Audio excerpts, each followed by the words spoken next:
的愁，这一次握紧命运，绝不低头。天黑已难受，无谓的梦等谁成就？风雨聚散，孤帆摇曳的浮游。身份在荆棘中孤身的花朵，鲜艳被刺破，却让我渡边界上出逆风飞翔的轮廓。穿过心的万物生长，就算梦被忘，抚平汹涌的巨浪，冲破心的深山跌宕，有勇气抵抗，拥抱宿命的印章，为爱才有光，为爱肆意疯，穿过心的万物生长，有勇气抵抗，拥抱宿命的印章，为爱才有光。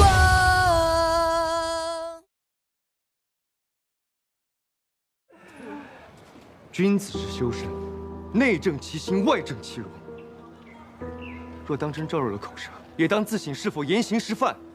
都是读书人，怎能无端猜测，说出这等无耻之话？哎呀，你气什么？抢辩无用，有头有脸的饱学之士是不可能去他家的。这个中道理，难道你一点都不明白吗？什么道理？诸位想啊，我们功名在身，未必没有入仕为官的一日，怎能忤逆圣心，与这群罪人混迹一处呢？是啊，口说无凭，你看他家四处发帖子找先生，呵呵，至今连一个上门的都没有呢。以各位的品行，恐怕就算想去，也够不上花府聘师的门槛。哎，师兄，哟，真是酸啊！当今京中名儒大家，论德行、论学问，谁处第一啊？那肯定得是穆承之穆老先生了，当年还在东宫讲学过，站在丽泽门前大骂百官，置官而去的那个。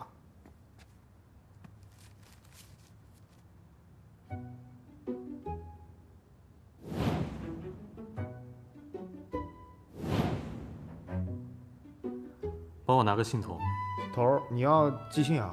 得麻烦你一趟了。先生，先生，不好了，不好了！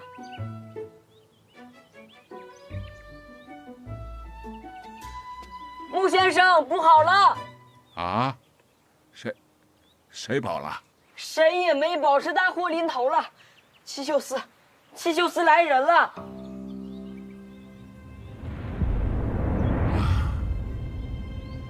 终究到了今日啊！去吧，我要沐浴焚香。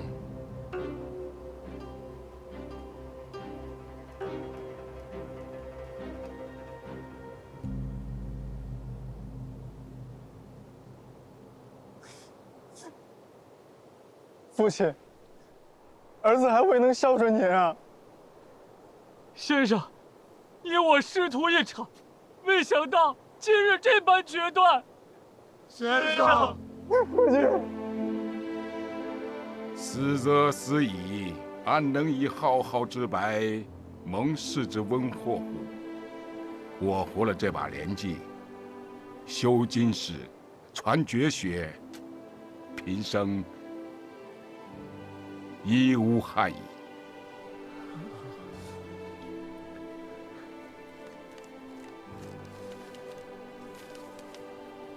可惜呀，可惜了这些好点心呐！这么美味的点心，今后也再不得食了。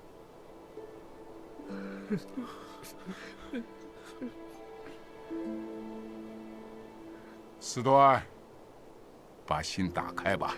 是。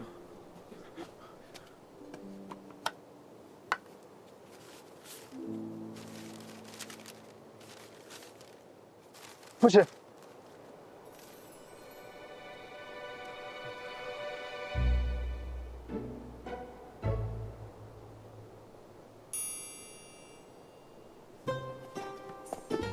哎呀，这是砚台呀，你得放好了。先生，沈家郎君来了。啊，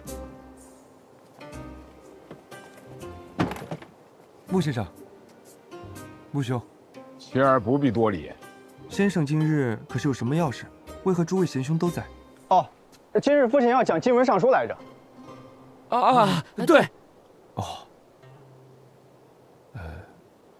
学生今日来，是有一事相求。哦。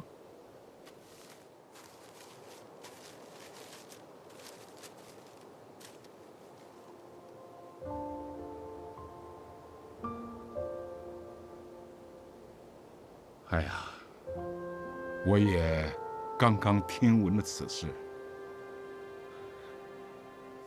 你们认错，真是穆老先生，胡子老长的。哎，姑娘，你说真奇怪啊，咱们这走了好几日了，鞋都要磨破了，这落地秀才都不肯来，怎么穆先生倒是肯啊？是啊，像穆先生这样的大儒，怎么会愿意来呢？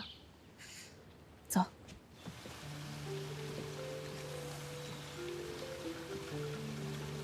这边是主厅，寒舍简陋，穆老先生见笑了。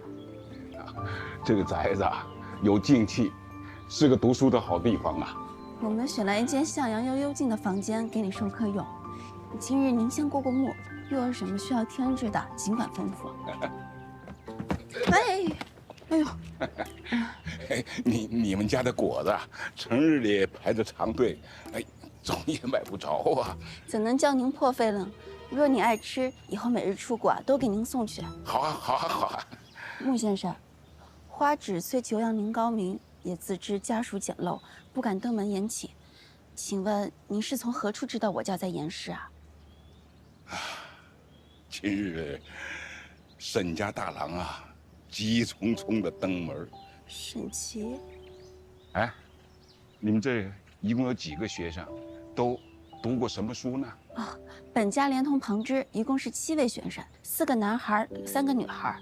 还有女学生啊，学堂里，恕不胜任，恕不胜任。哎，穆先生，君子一言九鼎，怎么能出尔反尔呢？这男女同读，那成何体统啊？那这果子，这边请。哎。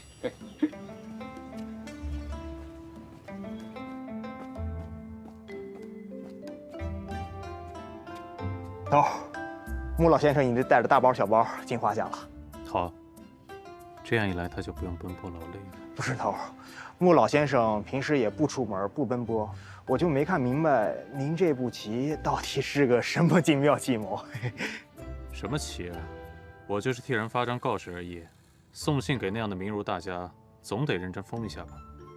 哦。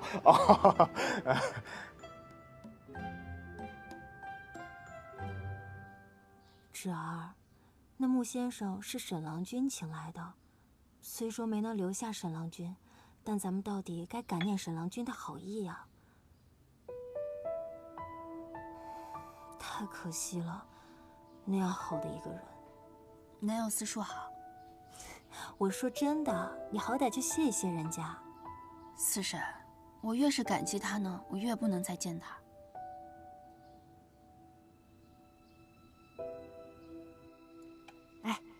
听说啊，过几天先生就能授课了，到时候朵儿也能认字了。朵儿，你开心吗？我也认得字儿，但我没上过学，也没见过先生。从前怎么就没有这样子的好事呢？先前府里的兄弟们成群结队去上学的时候，我可羡慕了。我记得灵儿还为这事儿哭过呢。我们灵丫头念书啊，全靠自己。什么诗啊、画啊，都比外面那些哥儿们做得好。哎，要是当年能够上学堂的话，哎娘，少说2句吧。我才不要去呢！要是上学堂有什么好的话，灵哥儿为什么还逃学呢？就你机灵！哎，你们知不知道那先生长什么样啊？我听说呀，是个老头，胡子老长的。叫我去我都不去。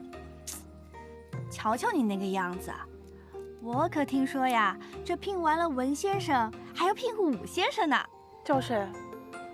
先说好，我可不去。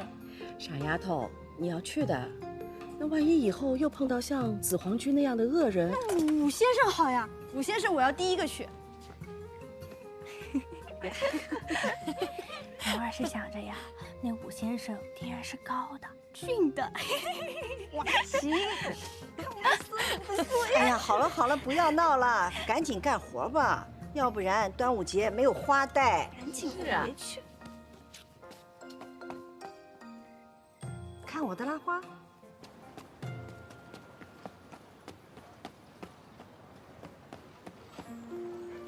哥哥，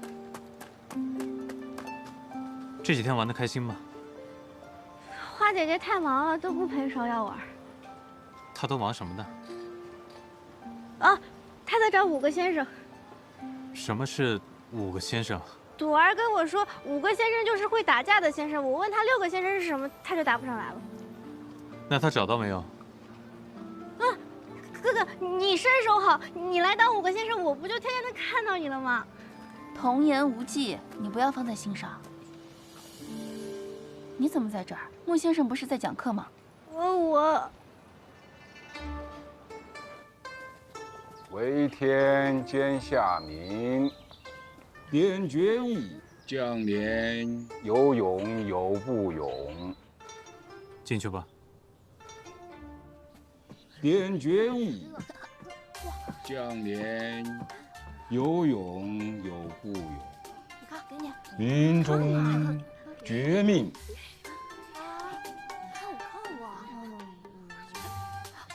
你看我这个厉害吧？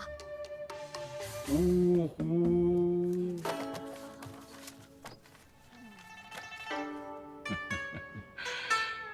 啊，你看我这个。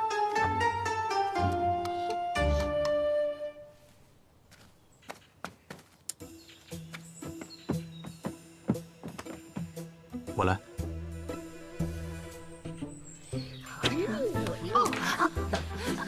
嗯？谁在说话呀？先生，是外头的鸟儿在叫。你大点声！先生，外头的鸟儿在叫。鸟叫啊！看来得找一位年轻点的先生。读书本就是枯燥的事情，谁不是这么过来的？那可没有啊！我小时候都是祖父教我念书，我才不觉得枯燥。好了，但这以后麻烦事还多了去了。明天就是端午了，你要不要一起来过节陪芍药啊？我没空也没关系，我们陪他也是一样。多谢。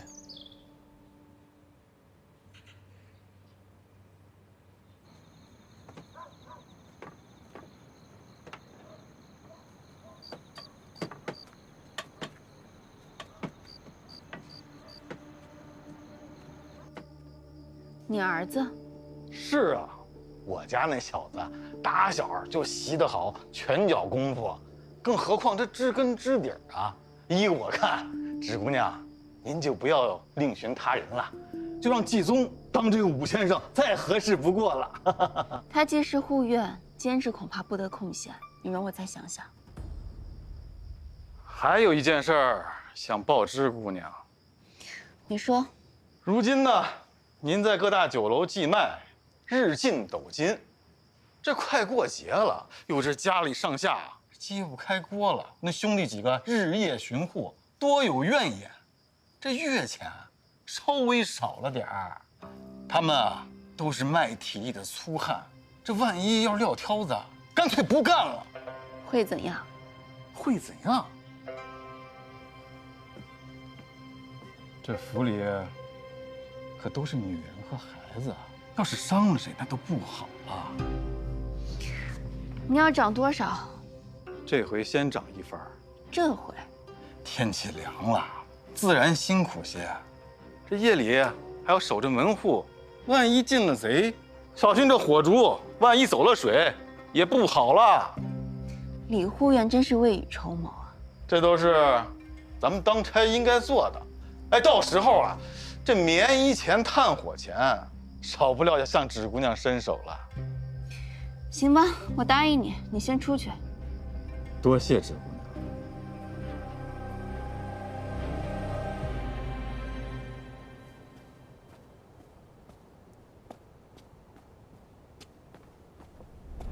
哎呦，千万小心啊，姐姐。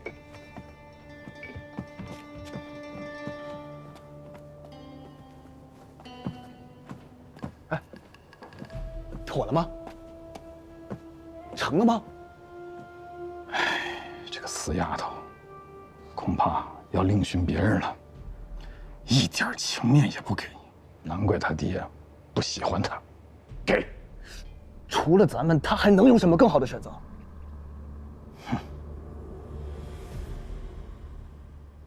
姑娘，那李贵来做什么？他想给他家儿子谋武先生的位置。姑娘应允了吗？哦，我上次让你去打听的事情有眉目了吗？我私下问过了，咱们每个月发下去的月钱，李贵手下护院只能拿到30%，被那李家父子剥了好几层皮去，他们都颇有怨言。不过这行有行规，他们也不好破坏规矩。我还听说李贵最近越来越放肆了，专欺负好馅儿的。四夫人、福东他们都吃过他好几个暗亏。这人之前虽说做事有了些，可人还算老实。没想到这短短10日，便如此无赖形状。可是从前府里也不像如今这样尽是女眷啊。姑娘，我有句话不知当不当问。既然护院们受李贵辖制，那姑娘为何不把他们父子俩撵出去啊？你也说了，行有行规，那10几条汉子跟着李贵混口饭吃，若是把李贵赶走了，那他们留不了；他们若是留下了，咱们这满屋子女眷，谁能抵得住他们？那他们要是被赶走，断了生计，只怕他们会反抗，那更加抵挡不住。当初他们带着人、带着家伙上门来，就是打的这个主意。我当日若是不答应，怕是当场就要吃亏。那怎么办啊，姑娘？这武先生得赶紧定了，要人品好、身手佳，镇得住这些汉子。先以武先生的名义聘进来，再趁一个好时机，把李家父子抽粮还主。对对对，我去看老夫人。姑娘，这饭。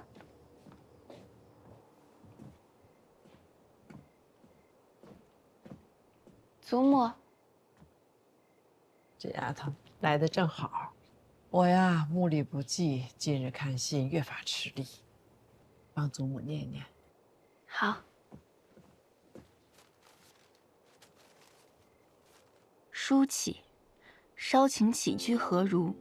睽违良久，全念因书。日苦所恶之扰，常忆幽篁田舍。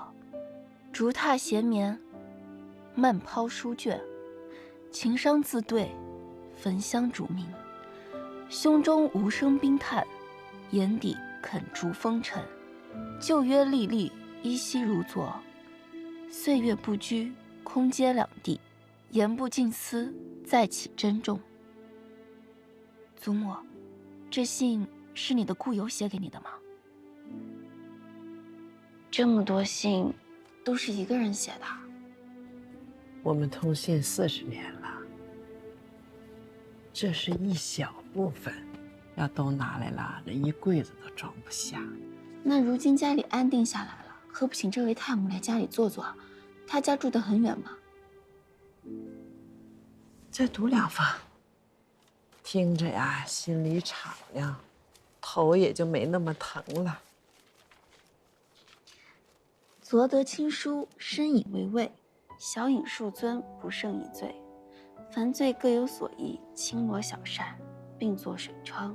仰见飞云过天，人间之乐，无过于此矣。最后呼忆今常咏阳城斋时云：瓮城雪水酿春寒，蜜点梅花带露餐。是时正逢暑月，无雪无梅。则夕言定约，至冬至日，同集雪水，以梅花温酿之。轻言较之敲雪煎茶，想来风味不输。钟叔，小雄黄呢？哦。带我的好看，带我的。别闹了，别闹了，孩子们过来，过来，都过来，快过来，来，别乱跑了，一会儿还要带茉莉花呢。啊，来，别乱跑，来，来，百毒不侵，百毒不侵，来，百毒不侵，来。来，我们去。您看这花，这是谁做的呀？这是我做的，我没拿捏好大小，做的有点大了。我看这些花里啊，就这把顶气派，也就您老人家能压得住。来，好看，好看。祖母，我也想给你带花。瞧瞧，都拿我寻开心，是不是？真好看，好看，看，好看。老夫人、夫人们，哎，福东，你这是又做了什么好吃的？这是端午吃的百草头，拿杏、梅、李、紫苏、生姜切丝后，用香药和了，入盐晒干做的。我还拿蜜浸了酿梅，一会儿给老夫人开胃。福东是越来越有能耐了。孩子手真巧，一会儿有劳你啊，多做一点儿，给静儿和贤儿送去点儿，他们都喜欢吃。好。芷姑娘吃早饭了吗？姑娘一大早就忙起来了，一口气都没歇过呢。今天要给各处去送百草头，还要搭棚施粥，这会儿又出去看棚子了。大姑娘真是受累了。老夫人，这主意是儿媳妇想的。我想着咱们花家也算是熬出头了，过了最艰难的那段日子。今天又过节，应该做一些济贫的好事儿，也能给老太爷们积德。慧兰想得好，那既是好事儿，别让芷姑娘一个人扛着，你们都去搭把手。把孩子们都带上，让他们从小就要看一看。是。算起来，咱们兄弟两人有10年没见了吧？皇兄宵衣干食，日理万机，臣弟自是不敢轻易打扰。你何必和为兄说这种话呢？来的比外人还生分些。回皇兄，这外人要是逾矩的话，就是失礼。可臣弟我与皇兄做了大半辈子的兄弟了，我若再不懂规矩的话，那便是有罪了。灵王世子到。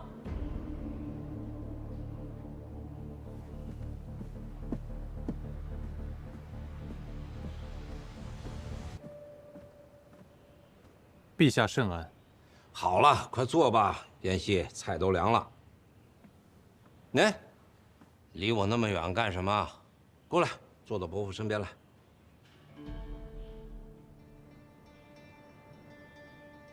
起。父王恕罪。今日过节，说什么罪不罪的？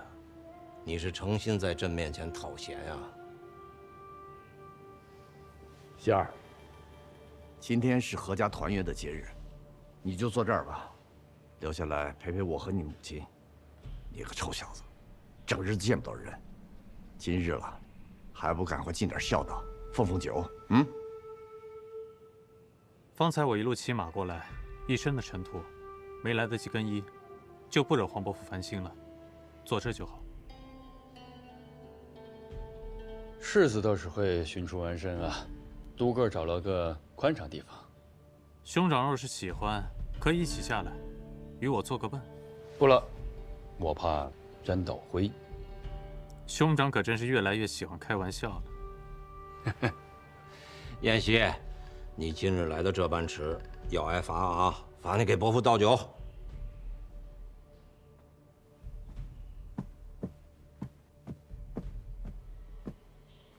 妍希。这几样菜都是你自幼就爱吃的，等下多吃些。谢陛下。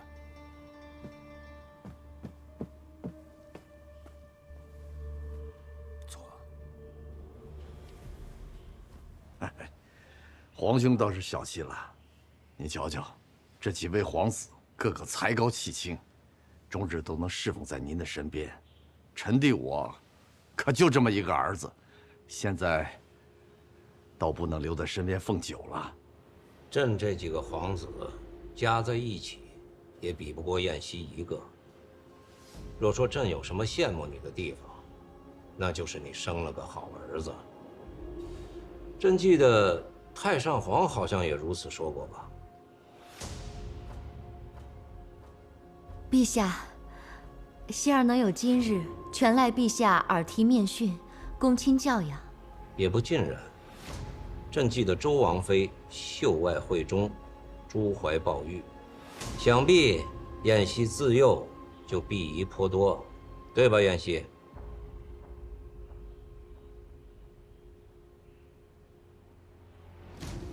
回皇伯父，侄儿当时年幼，记不清了。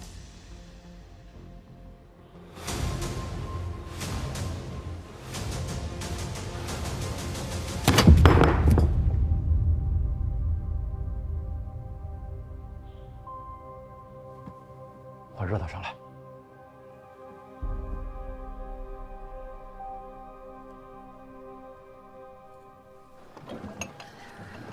这真是好人呀，好人呀！粥还贵着，是啊。谢谢啊，谢谢看世界上的菩萨。这粥煮的可真香啊！我老远就闻见了。姑娘，夫人让我来给你送五彩神了。啊，花灵，来。好喝。你够吗？芍药，过来。手给我。怎么拿绳子给我拴上了？这你都不知道？端午祭彩神可以驱邪的。再多给我一个吧。好，给姑娘。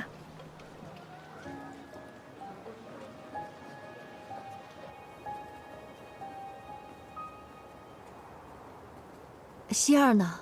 希儿怎么不回家？用管他，待在这皇宫里，他挺自在的。最好没有灵王府这个家，他才开心。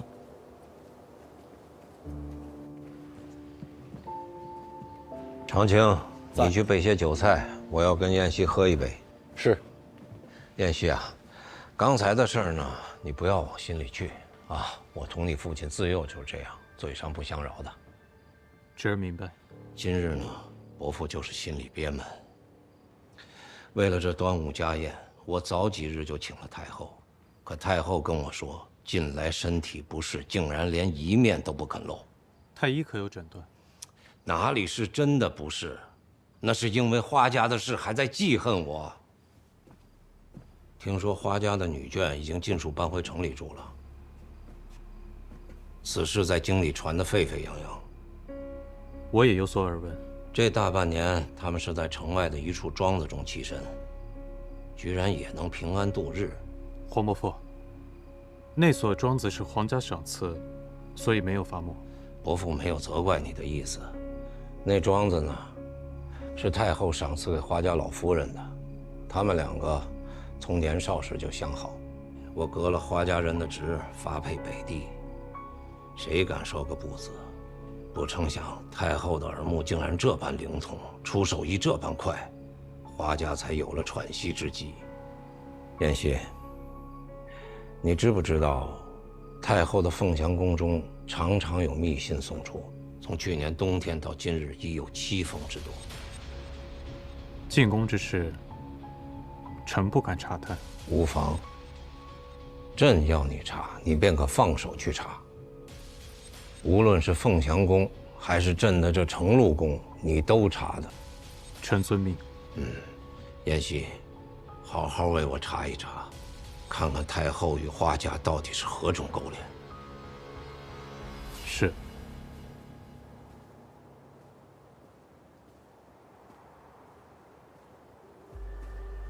我拿太后当母亲，可我这个做儿子的，又被太后放在哪儿了呢？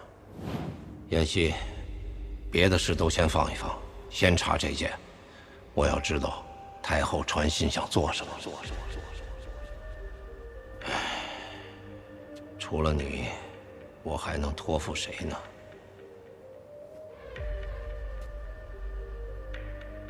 偌大一座皇城，真的有你信任的人吗？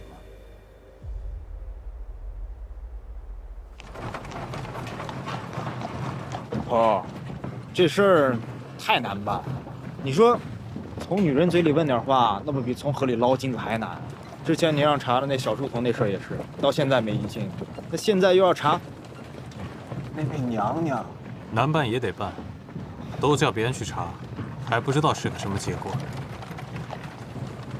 哎，头儿，你看那不是芷姑娘吗？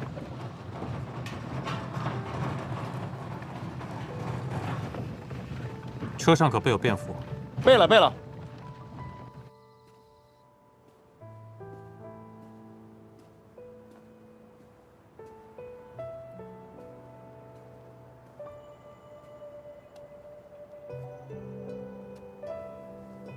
这么晚了，终于得空了。芍药等了你一日，实在是困了，我就先让他回去了。怪我，不能带着他。像芍药这样无忧无虑、不必奔忙的人，又有几个呢？你吃东西了没有？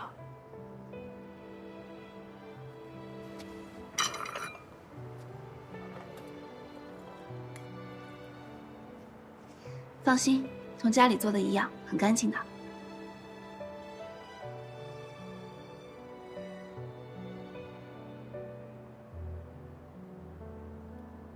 谢了，我送你回去吧。哦，不用，再过半个时辰，这些粥也就吃完了。钟叔会来接我的，你赶紧回去休息吧。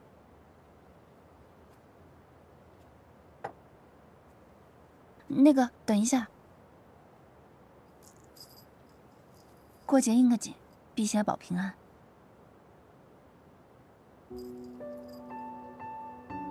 我帮你带。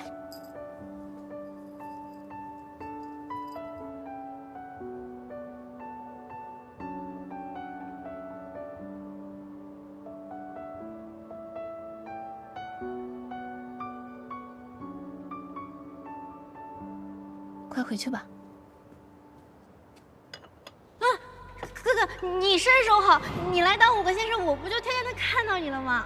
年远事繁，这些年来，我东奔西走，换过不少书童，散落四海，真不知道司使说的是哪一个。你要找武先生的事情，有眉目了吗？这2条腿的武先生比文先生还难找。上次你给我的袖剑，我试了几次，总是瞄不准。等到时候找到了武先生，还要和他好好学学。你看我如何？哪有你这么不要脸的人，非要听人家夸你？之前还说，若有什么帮得上忙的，你尽管开口。看来花大家主压根就没当真啊。那若是你有认识的武先生，能否替我推荐一二？我想应聘你家武先生。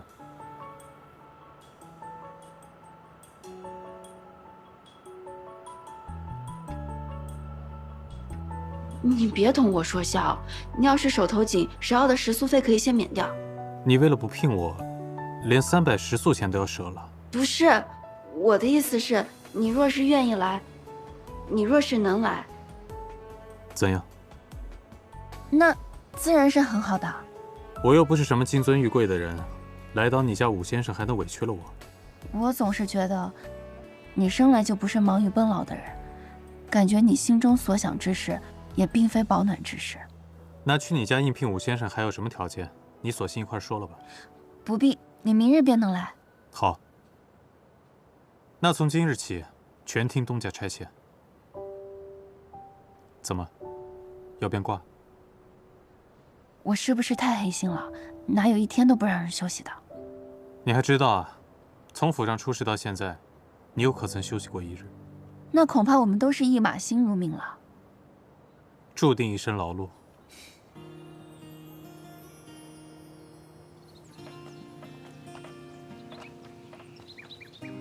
这户人家原来是个小作坊，这个地方是囤货用的。眼下虽然简陋了一些，不过以后会慢慢添置的。不耽误，我在军中那会儿，教场就是片荒地，草比人还高。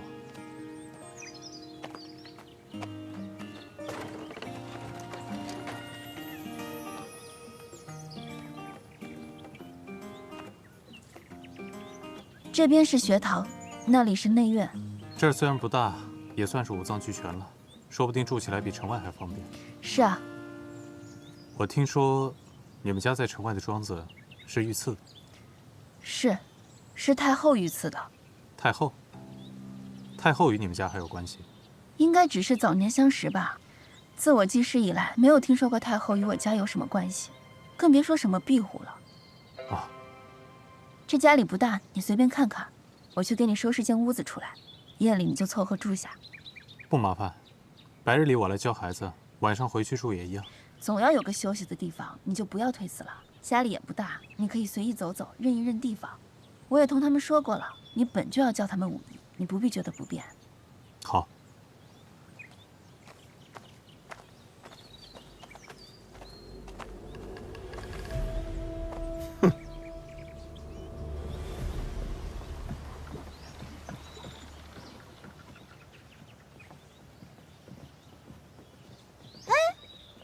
这是谁呀？姑娘说进来人手不够，这是我从外头调来的雇工，他先前是抬果子的，可那活实在不适合女孩做，我就让他来府里帮忙了。哦，哎，你叫什么名字啊？我姓张。我问你叫什么，又没问你姓什么。你是不是傻了？这乡下的女孩哪有名字？对哈，我遇到姑娘之前也没名字，我叫鲍夏。见过姑娘，这哪来的小母鸡啊，还咕咕咕的？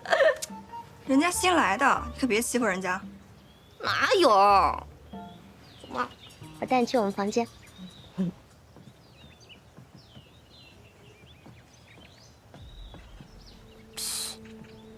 闲的，闲人，别理他，快走。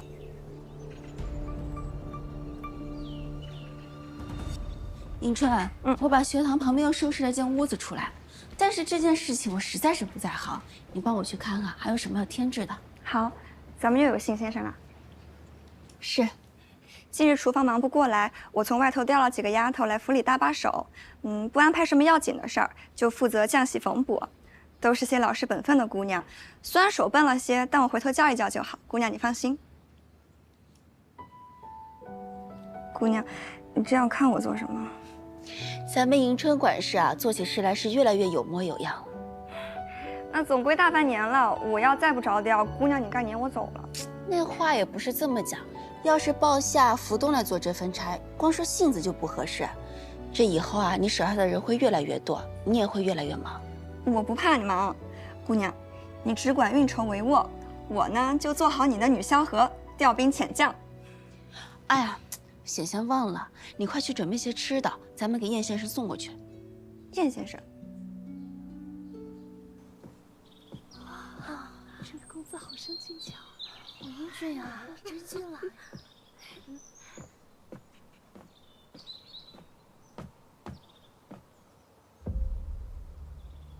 此处应当就是花老夫人的住处了。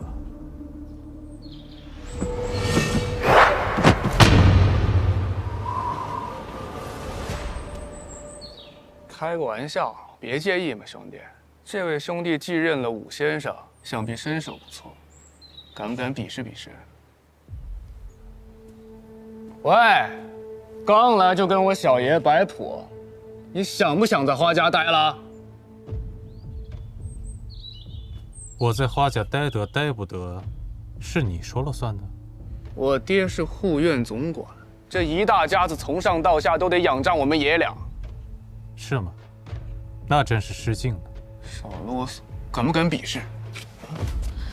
李继宗，你做什么？放开他！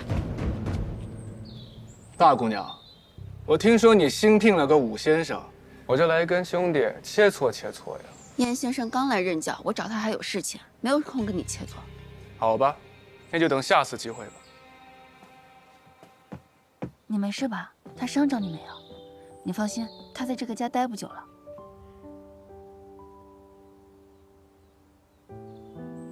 怎么了？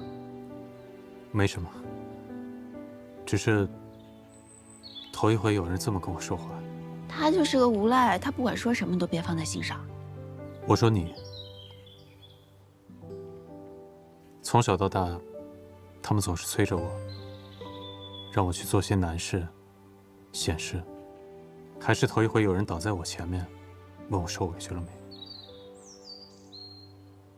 走吧，我带了点点心和姜水。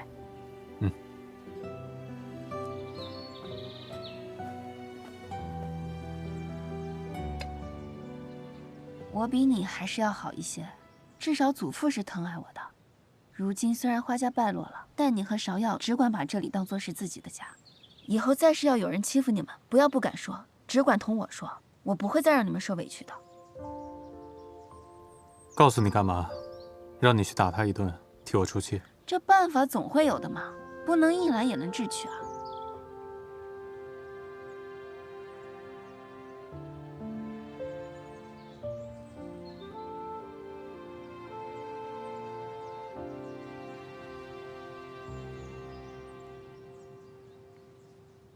若花家当真与太后有私，恐怕陛下不会再放过他们。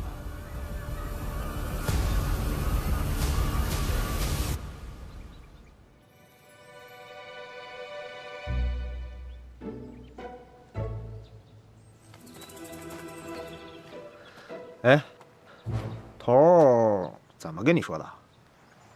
这事儿查出眉目来了，香油钱和信都是送到善化寺的。这个苏嬷嬷每半个月去上一次香，她就把信给取了。花家这次跟这事儿脱不了干系。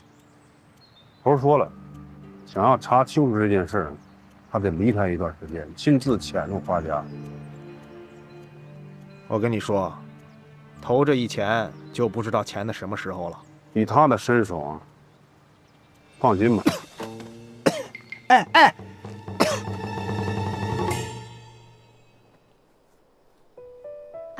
咱们隔壁好像是大姑娘的住处，就隔着一道墙。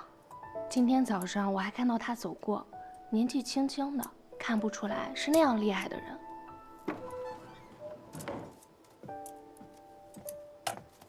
大家手上的活都做得怎么样了？做完了。做完了就去休息吧。是。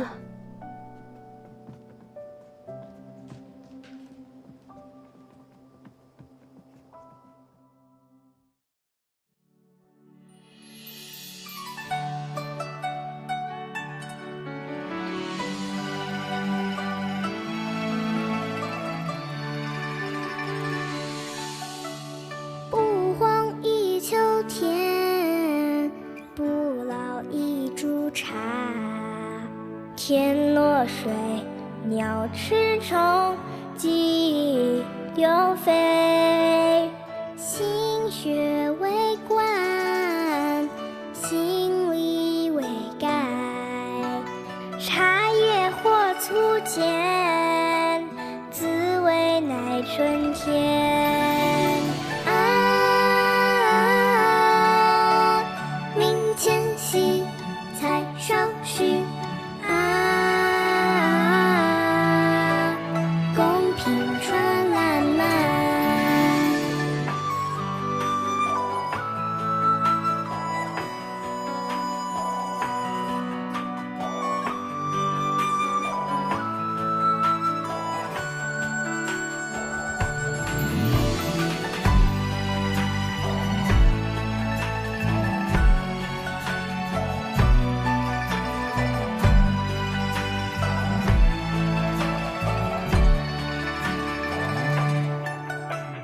不荒一秋天，不老一株茶。